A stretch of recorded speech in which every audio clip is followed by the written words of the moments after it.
Hi, thank you for watching Digging to China. I'm Dongsheng. There is an old saying that there are no winners in a trade war, but that's not entirely accurate. The US-China trade war benefits Taiwan. With its mature industry, ample local talents, and historical business ties to China, including a shared supply chain, Taiwan is now absorbing an extra share of diverted capital.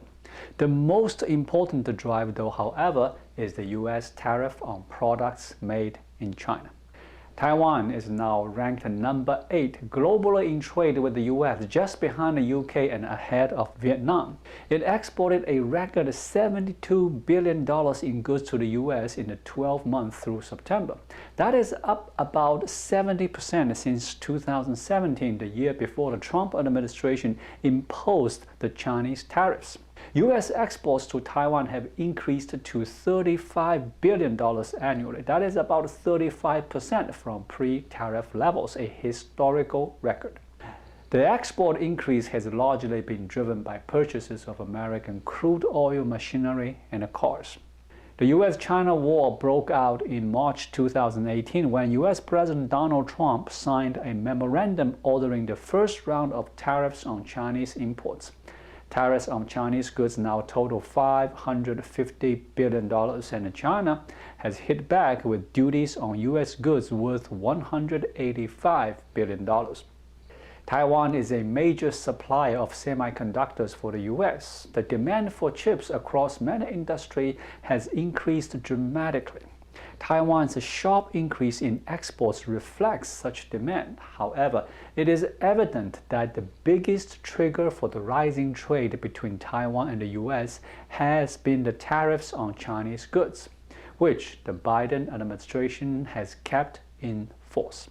So much of Taiwan's economy relies on tech hardware such as semiconductors and new gears for 5G wireless protocol. Based on a report by the United Nations Conference on Trade and Development, Taiwanese companies employed about 10 million people in China, and about 60% of them work in information and communication technology. It is relatively easy for Taiwan companies to bring facilities and jobs back home, so Made in China became Made in Taiwan. Supply chain overlaps between Taiwan and China make it particularly easy for Taiwan electronic component manufacturers to come back on shore. On top of that, Taiwan's government encouraged the trend by offering the returning companies helping securing land, financing construction, and funding employees.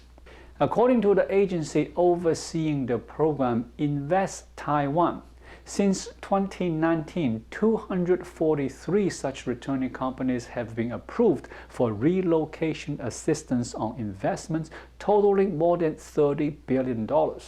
As a matter of fact, Taiwanese investors in China had already been coming back home before the trade dispute broke out.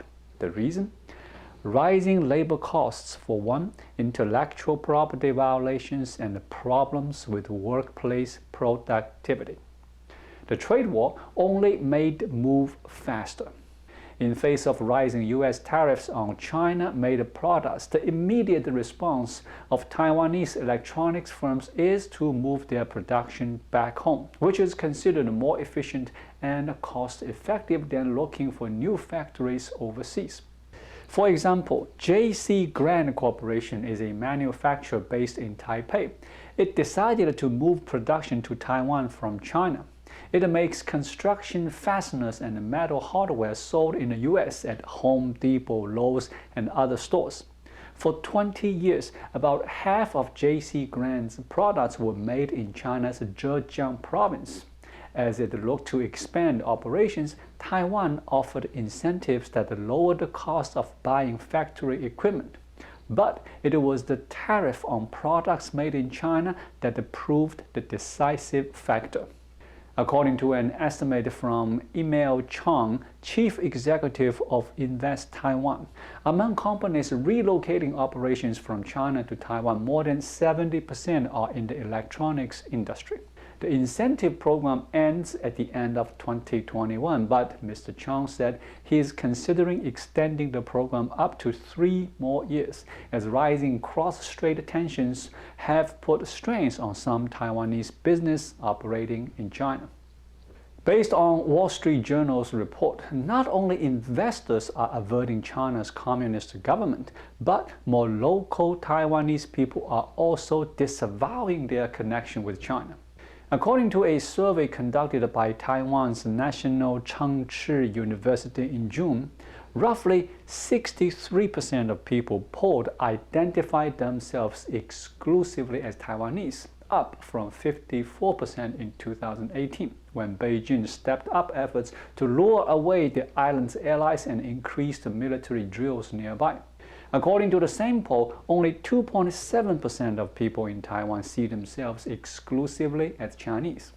Lately, Beijing sent hundreds of military aircraft on sorties near the island. This muscle flexing has encouraged the Taiwanese people to re-examine the language they gave priority to. Ho Xin Han is an associate professor of linguistics and literature at the National Taiwan University of Education. He said, "A subservient language is often regarded as a weapon against an assertive culture or even an authoritarian regime. The increased pressure from Beijing is helping fuel a movement to speak differently. More Taiwanese people avoid speaking Mandarin Chinese, the most used language in both Taiwan and China. Instead, they speak exclusively in Taiwanese Hokkien or Daigi. Daigi is sometimes written in Chinese characters but sounds unintelligible to Mandarin speakers." After losing China's civil war to communist forces in 1949, Kai-shek and his Nationalist Party fled to Taiwan. Mr. Chang strictly imposed Mandarin on Taiwan. An expanding trade relationship with China in recent decades has helped secure its dominance. More than 95% of the island's 23 million people speak Mandarin, according to Taiwan's census data. In recent years, however, the local languages have staged the beginning of an unlikely comeback. According to government data, the number of people registering to take proficiency tests in Daigi and indigenous languages has almost tripled to nearly 45,000 in 2020 from less than 16,000 in 2012. A song in Daigi by a Taiwanese indie rock band was the most watched YouTube music video in Taiwan in 2021, receiving more than 34 million views in just the past 9 months. A melodrama with dialogue predominantly in Daigi was the top local film in Taiwan's box office in 2020. Though efforts to revive local languages in Taiwan date back many years, the recent increase in tensions with Beijing has helped give it significant momentum, according to linguistic and language activists. I cannot agree more.